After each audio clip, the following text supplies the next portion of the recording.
Olá, seja bem-vindo de volta aqui ao canal. Meu nome é Juliana de Moraes das Chagas, sou psicóloga transpessoal e o assunto hoje é a série Beberrena.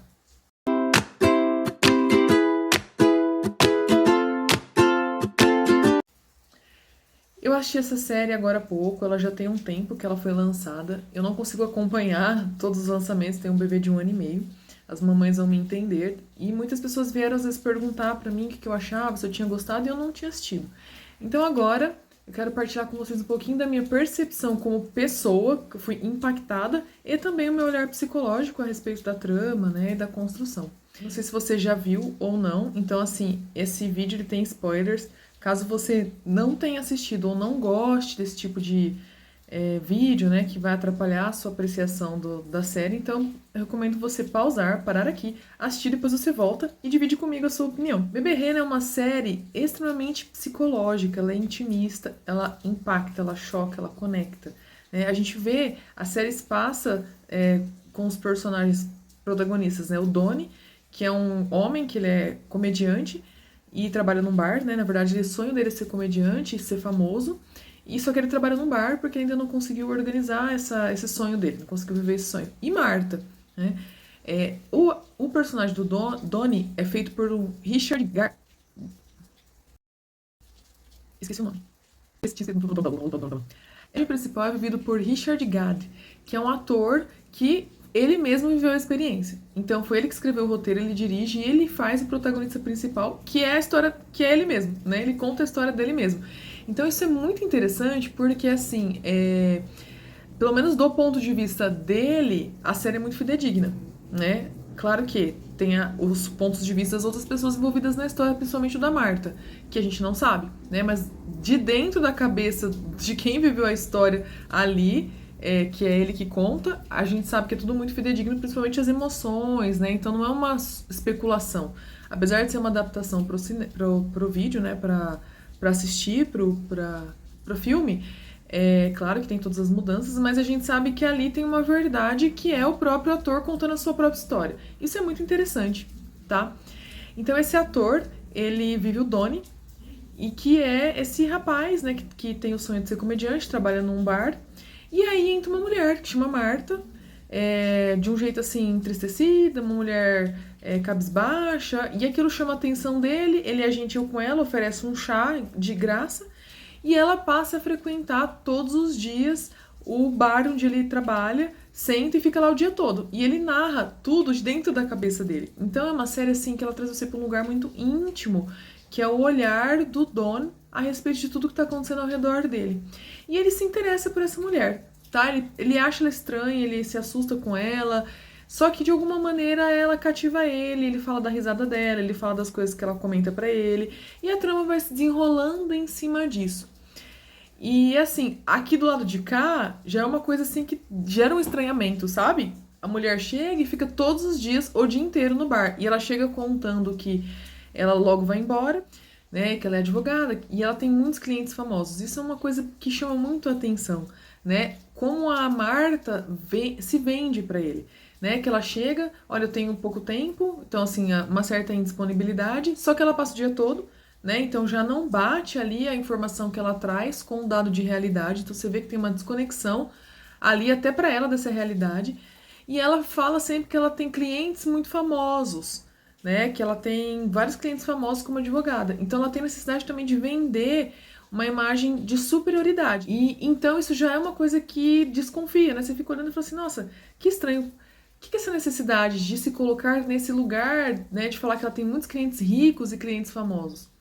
Às vezes a gente vê alguém que a gente fala, nossa, fulano se acha, porque tudo dele é melhor, porque ele sempre é o mais bonito, porque ele sempre é o mais bem arrumado e tal. E na verdade, todos nós temos isso, tá, gente?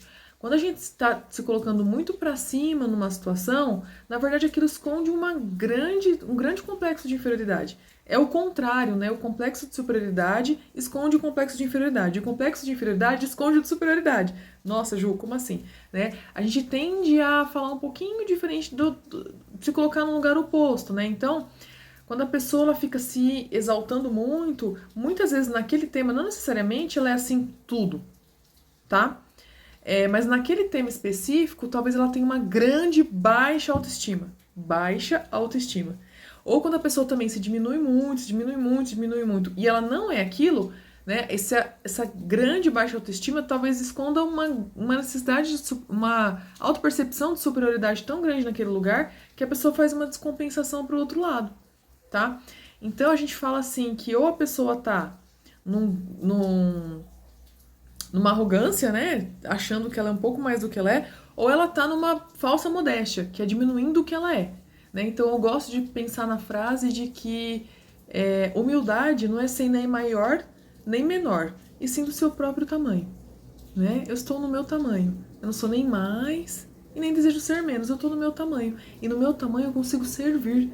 No meu tamanho eu consigo ser vista. No meu tamanho eu consigo oferecer, receber, trocar. E a gente se iguala, tá? Então a gente percebe que a Marta tem essa necessidade ali de ficar lá isso. E isso chama a atenção do Donnie, né? Ele percebe que tem alguma coisa estranha, mas isso vai fascinando ele. E onde que isso acaba, né? A Marta, por essa atenção que o Donnie deu pra ela, então a gente vê, ele deu um chá pra ela de graça. Isso fez com que ela fosse fisgada. Ela passa a persegui-lo de uma maneira que se torna obsessiva e ela manda todo dia e-mails pra ele falando coisas íntimas, como se eles tivessem uma relação íntima. Que assim, é tão interessante porque a relação deles vai se tornando íntima sem ter um contato físico. Mas eles vão criando um enredamento ali em que os diálogos eles não são profundos, mas eles são íntimos. É interessante isso, né? Porque eles vão criando uma conexão muito interessante. E o Don, a gente do lado de cá, eu pelo menos do lado de cá, vou ficando um pouco assustada com essa situação. Imagina que alguém comece a te mandar e-mails vários por dia. Teve vezes dele contar no filme que ele recebeu 50 e-mails dela no dia. Isso é assustador, né? E que medo, o que essa pessoa pode fazer comigo? Mas o Don, ele expressa esse medo, ele expressa esse incômodo, só que tem uma parte dele que se conecta com esse lugar. Isso vai fascinando ele. E ele começa a dar corda para ela. Então o Don tem uma corresponsabilidade nessa dependência que a Marta vai criando dele. Eles vão se enredando nisso, sabe? Ela é muito obsessiva, fazendo vários movimentos, mas ele também tem alguns movimentos em que ele permite que isso continue acontecendo. E ele, quando pesquisa, vê que ela é uma stalker, né? O que é stalker? Alguém que persegue o outro, que cria uma obsessão com outra pessoa e fica stalkeando aquela pessoa. É um termo que a gente usa muito agora por conta da internet. Ele percebe que ela é uma stalker que já teve problemas com a justiça antes, já foi condenada, já teve vários problemas. Então, quer dizer, ela tem um histórico disso, né? Então a gente vai percebendo na personagem da Marta, além dessa baixa autoestima, essa necessidade de mostrar uma imagem do que ela não é, ela fala que ela manda mensagem do iPhone, ela escreve isso, né? As mensagens são todas com erros de português. Então, assim, ela tem uma dissonância entre o que ela é e o que ela diz ser e o que ela mostra.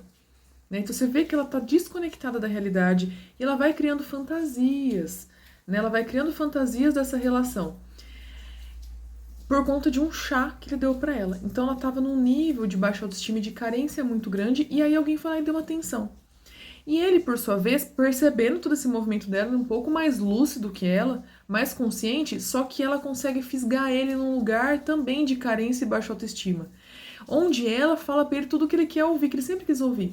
Ela começa a elogiar ele, falar coisas bonitas, falar sobre o trabalho dele. Ela ajuda ele um pouco na questão da comédia, ela vai assistir um show, eles interagem no show e ele vai super bem. Então ela acaba oferecendo pro Don algo ali. Então a gente vê também que ele não estava legal, né? Ele estava com a autoestima muito baixa e ele vinha de um processo muito traumático que é mostrado ao longo da série, né? Aí é uma parte bem pesada da série que causa assim muita dor. Muita dor. Qual que é o trauma que esconde tudo isso que ele tá vivendo? Tem uma cena que a Marta encurrala ele na parede e assedia ele. Né? Ela mexe na genital dele e ele fica paralisado, ele não consegue fazer nada. E você vê no olho dele que ele tá incomodado com aquilo. E depois ele se pergunta, por que eu não fiz nada? E aí vai desenrolando a história e ele traz, né? Traz o que aconteceu antes. Que ele ele é um jovem comediante, ele escreve, ele quer ser famoso, ele quer se destacar.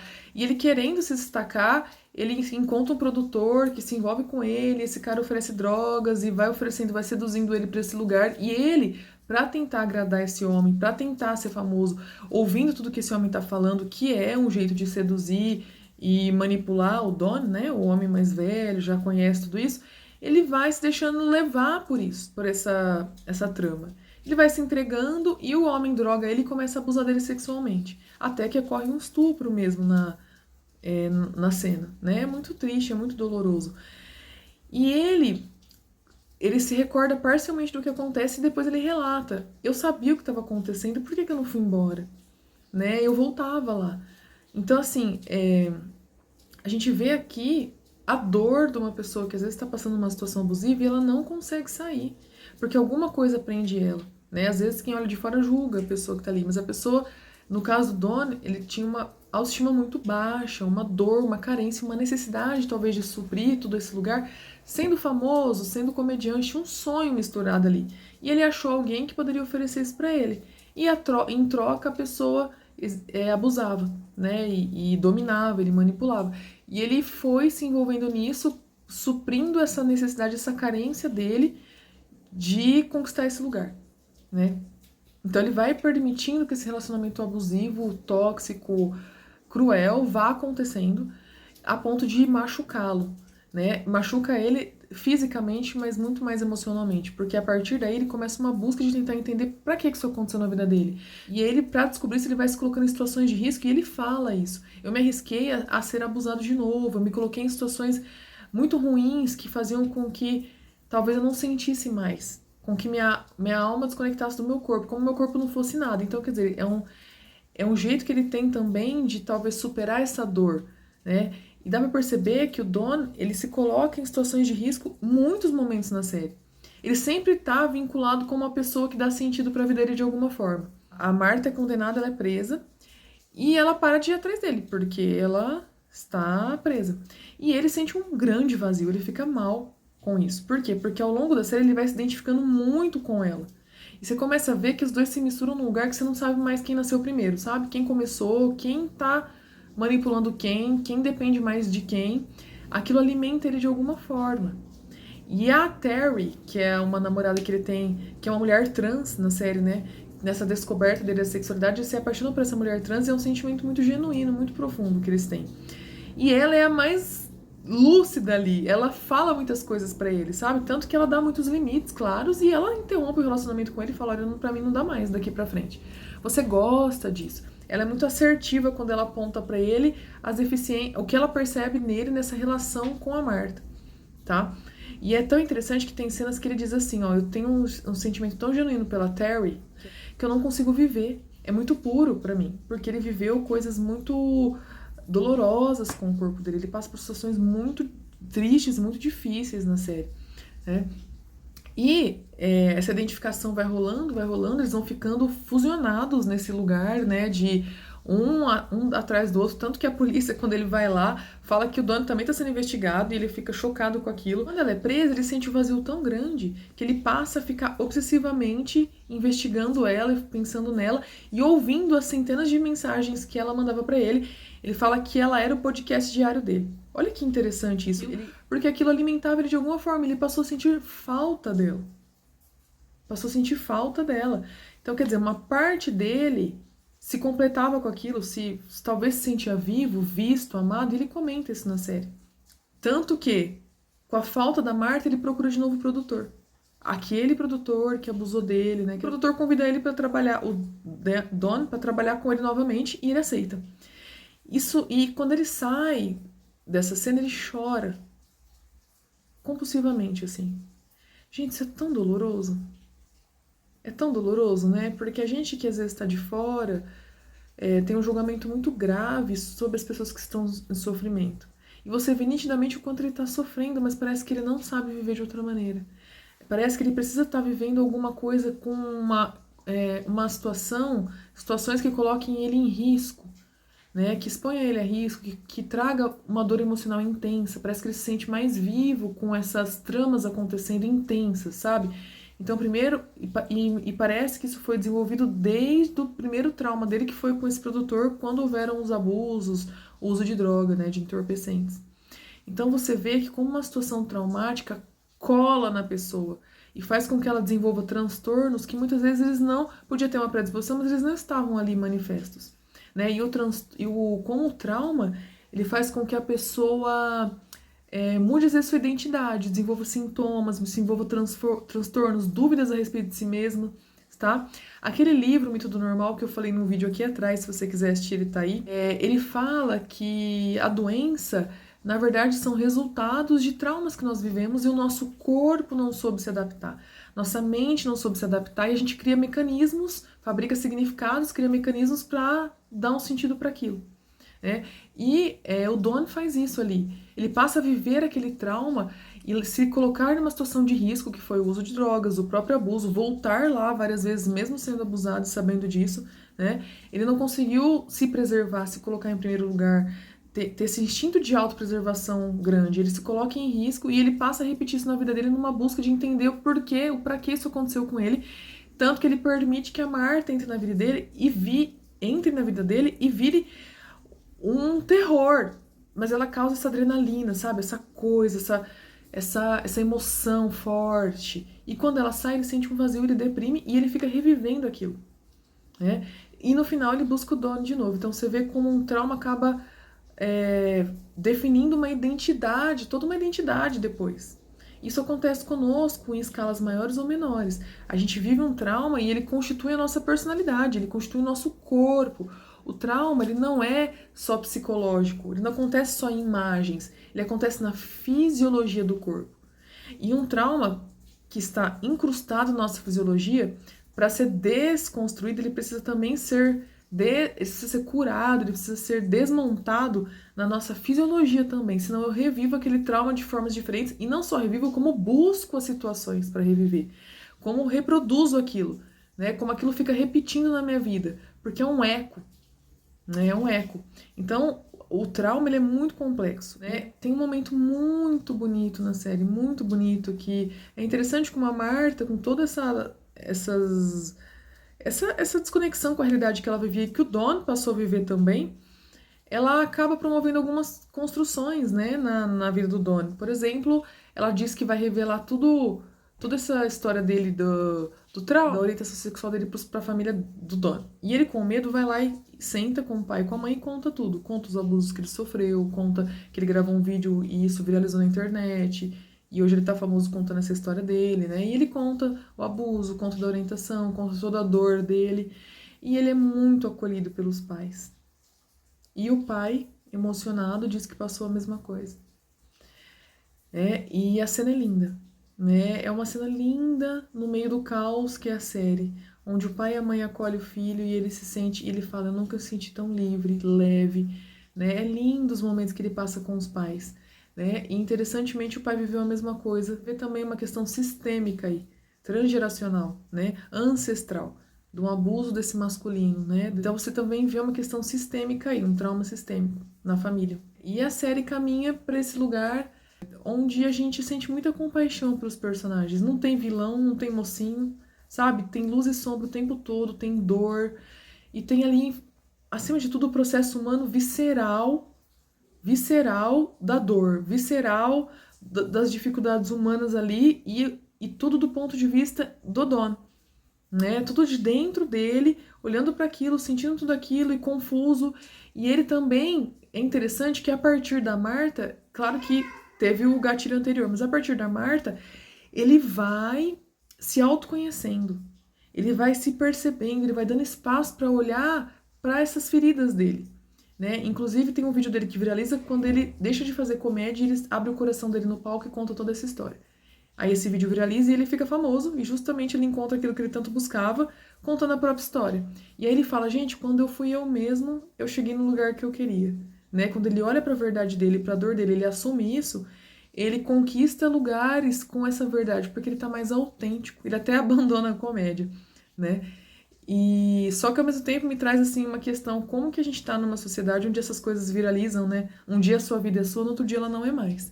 Você faz um vídeo, esse vídeo viraliza, a sua vida pode ser transformada positivamente ou negativamente por conta de um vídeo na internet, de um recorte da sua vida. Isso é um tanto quanto perigoso, É uma coisa que a gente vive nos nossos tempos, que a gente precisa de um cuidado, de uma atenção, e que passa no filme também, tá? Na série.